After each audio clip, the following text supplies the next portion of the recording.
Hello नमस्कार, जय हिंद, वंदे मातरम। आप देख रहे हैं जियो न्यूज और हम आपके लिए लेकर आए हैं देश दुनिया की आपके राज्य शहर की सिलेक्टेड काम की फटाफट बड़ी खबरें। लेकिन उससे पहले यदि आपने हमारे चैनल को सब्सक्राइब नहीं किया है तो चैनल को सब्सक्राइब करके बेल नोटिफिकेशन ऑन करें और इस वीडियो को ज्यादा से ज्यादा लाइक और शेयर करें। बड़ी खबरें देखने से पहले आपके लिए आज का सवाल, विश्व का सबसे छोटा देश कौन सा है? Option A Monaco, option B Vatican City, option C Maldives और option de San Marino.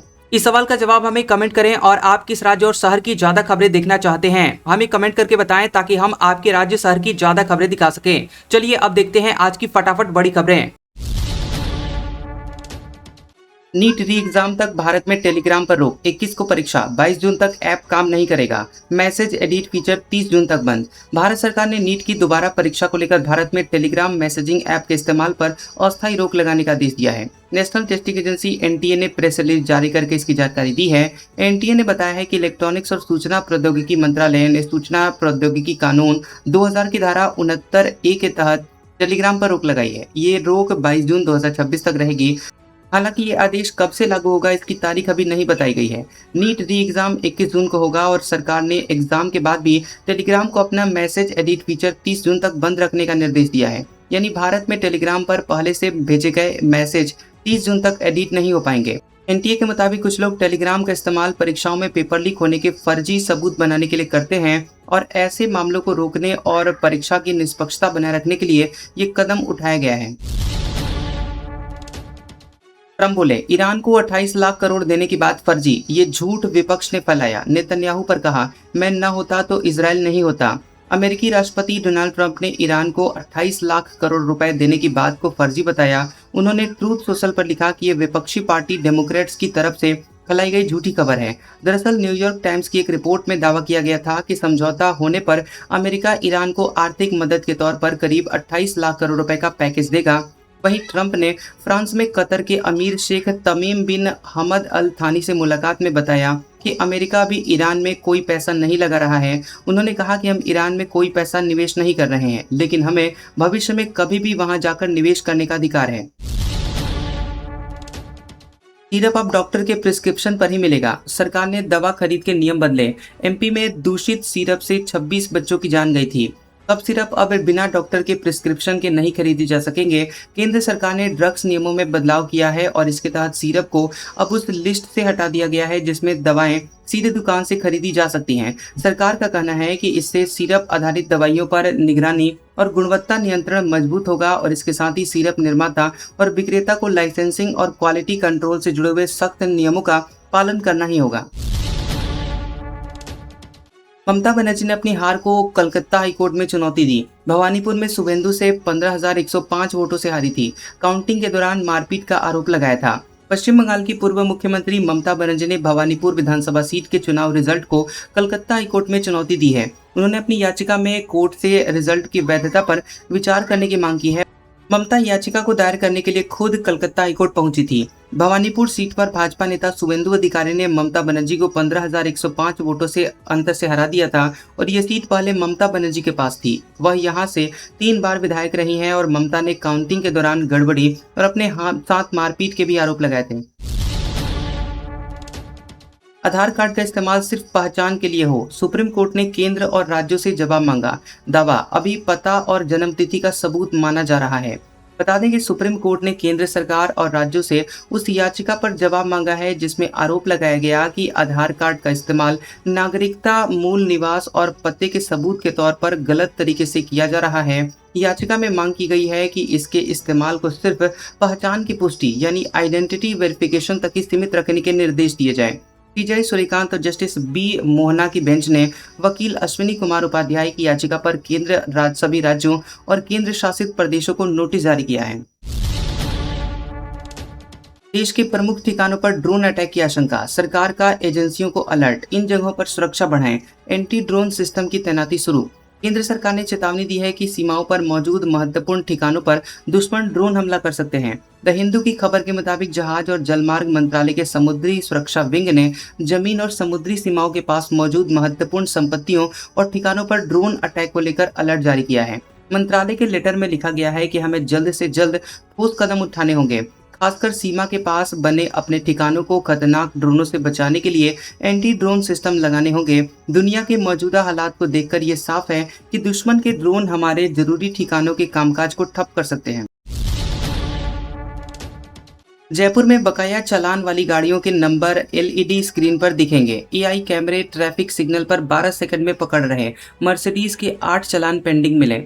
Jaipur में अब ट्रैफिक नियम बार बार तोड़ने बकाया चालान वाली गाड़ियों के नंबर चौराहे पर लगी बड़ी एलईडी स्क्रीन पर दिखाई देंगे। ये शुरुआत रामबाग चौराहे पर 4 दिन पहले की गई है। इस चौराहे से गुजरने वाली गाड़ियों पर एआई कैमरे नजर रखते हैं और चालान बकाया होने पर 12 सेकंड में उनके नंबर सर्किल पर लगी एलईडी स्क्रीन पर दिखाते हैं। इसके बाद ट्रैफिक पुलिस कर्मचारी उस गाड़ी को रोककर बकाया चालान की जानकारी देता है और गाड़ी के मालिक को चालान जमा कराने के लिए समझाता है। इसके बाद भी चालान जमा नहीं होता है तो अगली बार गाड़ी जब्त कर ली जाती है। रिपोर्ट 2030 तक एआई से 22% नौकरियों पर असर। 40% कंपनियों में डिग्री प्लस एआई वालों को तवज्जो। चीन ने 12,000 डिग्रियां खत्म की। एआई कोर्स शुरू। देश में आईटी, कानून, कॉमर्स, ट्रांसलेशन, डिजाइन और लाइब्रेरी साइंस जैसे क्षेत्रों में बड़ा उलटफेर शुरू हो चुका है।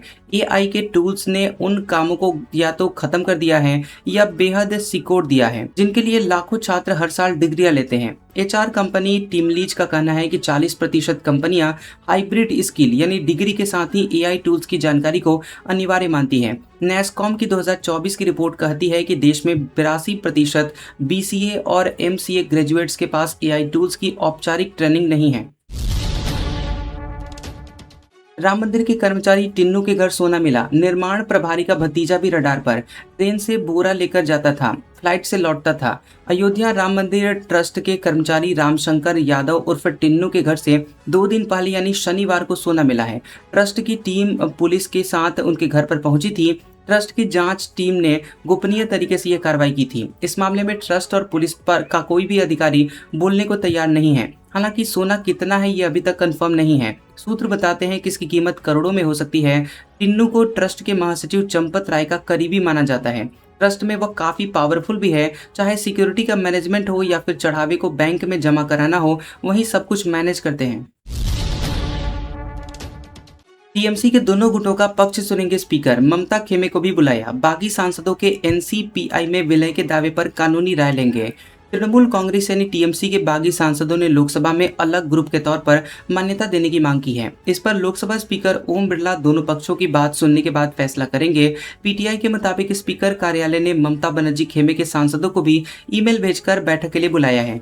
दोनों पक्षों से बात करने के बाद ही फैसला होगा और ये फैसला संसद के मानसून सत्र से पहले आ सकता है और सूत्रों के मुताबिक स्पीकर इस मामले में कानून मंत्रालय की भी राय ले सकते हैं। ये राय इसलिए ली जा रही है ताकि स्पीकर का फैसला अदालत में चुनौती मिलने पर भी कानूनी जांच में टिक सके। मानसून तेलंगाना में 6 दिन से अटका। छत्तीसगढ़ में बारिश के लिए 3-4 दिन, जबकि महाराष्ट्र और मध्य प्रदेश में हफ्ते भर इंतजार करना होगा। मानसून तेलंगाना के भद्राचलम में 6 दिन से अटका हुआ है। इस वजह से छत्तीसगढ़, महाराष्ट्र और मध्य प्रदेश में बारिश में देरी हो रही है। यहाँ कई हिस्सों में गर्मी लौट आई है। वहीं मेट्रोलॉजी ऑर्गेनाइजेशन की हाइड्रोमेट्री टीम के मेंबर डॉक्टर पंकज कुमार के मुताबिक छत्तीसगढ़ में 3 से 4 दिन तो मध्य प्रदेश में मानसून की एंट्री करीब हफ्ते भर बाद हो सकती है। उनका ये भी कहना है कि इस हफ्ते के अंत तक बारिश की गतिविधियों में सुधार भी संभव है और कमजोर मानसून होने की वजह से समुद्र में इसकी नमी की कमी नहीं है, बल्कि ऊपरी वायुमंडल की हवाओं का असामान्य पैटर्न इसकी वजह है और इन हवाओं को जेट स्ट्रीम कहते हैं और ये हवाएं इस बार सामान्य से ज्यादा दक्षिण की ओर खिसक गई हैं, जिसकी वजह से मानसून की गति प्रभावित हो रही है। दीपकी बोले, जयपुर में आरएसएस के लोगों ने हमला किया, जो उनके खिलाफ उनका यही अंजाम। कॉकरोच पार्टी के 2 लाख फॉलोअर्स घटे। कॉकरोच जनता पार्टी सीजेपी के फाउंडर अभिजीत दीपके ने आरोप लगाया कि जयपुर में उन पर हुए हमले में राष्ट्रीय स्वयंसेवक संघ यानी आरएसएस के लोगों का हाथ था और अभी दीपके नागपुर में है। यहाँ 4 बजे संविधान चौक पर पार्टी का प्रदर्शन किया और उन्होंने कहा कि जब भी कोई सरकार या उसकी विचारधारा के खिलाफ बोलता है तो ऐसा ही होता है, इसमें कुछ नया नहीं है। 15 जून को कॉकरोच जनता पार्टी ने जयपुर में प्रदर्शन किया था। इस दौरान भीड़ में शामिल युवकों ने दीपके को थप्पड़ मारे थे। उद्धव ठाकरे की शिवसेना में टूट की अटकलें, शिंदे गुट के एमएलसी का दावा, हमारे संपर्क में 7 सांसद। उद्धव बोले, जाने वाले खुशी खुशी जाएं। शिवसेना शिंदे गुट के एमएलसी कृपाल तुमाने ने दावा किया है कि उद्धव ठाकरे की शिवसेना यूबीटी के 7 सांसद उनके संपर्क में हैं। एएनआई से बातचीत में उन्होंने कहा कि ऑपरेशन टाइगर के तहत पिछले 1 महीने से चर्चा चल रही है और यह अब अंतिम चरण में है। मानसून सत्र से पहले ये सांसद शिंदे गुट में शामिल हो सकते हैं। मीडिया रिपोर्ट्स के मुताबिक इस बीच 14 जून को उद्धव ठाकरे ने अपने सांसदों की बैठक बुलाई है और बैठक में उद्धव ठाकरे ने कहा कि अगर कोई पार्टी छोड़ना चाहता है तो उसे रोका नहीं जाएगा, वे खुशी खुशी चले जाएं। उद्धव ने 2022 में हुई शिवसेना की टूट का जिक्र करते हुए कहा कि उस समय भी मुझे बगावत की जानकारी थी, लेकिन मैंने किसी पर दबाव नहीं बनाया। अब ममता बनर्जी के करीबी सौमित्र पर अंडे फेंके गए। टीएमसी की धनुरहाट सरपंच को लोगों ने घेरा, हाथ जोड़कर घुटनों के बल बैठी, माफी मांगती दिखाई दी। पश्चिम बंगाल में टीएमसी के नेताओं पर अंडे फेंके जाने की घटनाएं बढ़ती जा रही हैं और ममता बनर्जी के एक और करीबी तृणमूल युवा नेता सौमित्र बनर्जी पर अंडों से हमला किया गया। पुलिस सौमित्र को रानीगंज कोर्ट ले जा रही थी। कुछ लोगों ने उन्हें पीटा भी और इसके बाद पुलिस ने बनर्जी को सुरक्षित कोर्ट पर पहुंचाया। इस बीच इधर धनुरहाट ग्राम पंचायत की सरपंच मदिंदिरा गेन का एक वीडियो भी सामने आया, जिसमें कान पकड़े हाथ जोड़कर रोती दिखाई दी और लोग उनके घर के बाहर नारेबाजी कर रहे हैं। बाद में घुटनों के बल वो बैठकर माफी मांगती और रोती हुई नजर आ रही हैं। 2100 रुपए में हेलीकॉप्टर से पटना में कर सकेंगे भ्रमण। 6000 रुपए में राजगीर, मुंडेश्वरी समेत कई जगहों पर भ्रमण। बिहार वासियों के लिए बड़ा तोहफा। बिहार में मत्स्य पालन क्षेत्र को नई मजबूती देने की दिशा में आज एक महत्वपूर्ण पहल हुई है। मुख्यमंत्री सम्राट चौधरी और केंद्रीय मंत्री राजीव रंजन सिंह ने पटना के मीठापुर स्थित मत्स्य विकास भवन में राष्ट्रीय मत्स्यिकी विकास बोर्ड हैदराबाद के क्षेत्रीय कार्यालय का उद्घाटन किया और उन्होंने कहा कि इस कार्यक्रम के शुरू होने से बिहार में मछली उत्पादन, तकनीकी सहायता और मत्स्य पालकों को मिलने वाली सुविधाओं में तेजी देखने को मिलेगी। इसी बीच कार्यक्रम में मुख्यमंत्री ने पर्यटन को बढ़ावा देने के लिए हेलीकॉप्टर सेवा शुरू करने की घोषणा भी की है और उन्होंने कहा कि 15 जुलाई से लोग मात्र 2100 रुपए में हेलीकॉप्टर से पटना शहर का हवाई भ्रमण कर सकेंगे। इस योजना के तहत पर्यटकों को शहर के प्रमुख स्थलों का हवाई दृश्य देखने का अवसर मिलेगा। 10 सर्कुलर रोड खाली करने के नोटिस का टाइम पूरा। राबड़ी देवी ने सरकार से 1 महीने की मोहलत मांगी, बोली किचन और हॉल का काम अभी बाकी है। पूर्व मुख्यमंत्री और बिहार विधान परिषद में नेता प्रतिपक्ष राबड़ी देवी ने सरकारी आवास खाली करने के लिए सरकार से 1 महीने का अतिरिक्त समय मांगा है। इसके लिए उन्होंने मुख्यमंत्री सम्राट चौधरी को लेटर लिखा है। जानकारी के मुताबिक 39 हार्डिंग रोड स्थित जो सरकारी आवास उन्हें आवंटित किया गया है और उसमें अभी कुछ काम बाकी है। उन्होंने लेटर के जरिए बताया कि आवास के किचन हॉल समेत कुछ अन्य हिस्सों में काम पूरा नहीं हुआ है और पूर्व मुख्यमंत्री ने कहा कि बचा हुआ काम पूरा होने के बाद वे नए आवास में शिफ्ट हो जाएंगी। लेटर में उन्होंने लालू की सेहत का भी हवाला दिया और इसी कारण उन्होंने वर्तमान आवास खाली करने के लिए 1 महीने का समय मांगा है। छत्तीसगढ़ में बिजली 30 से 50 पैसे प्रति यूनिट महंगी। कमर्शियल यूजर्स के लिए 20 से 40 पैसे बढ़े दाम। प्रदेश भर में बिजली दफ्तर घेरेंगे कांग्रेसी।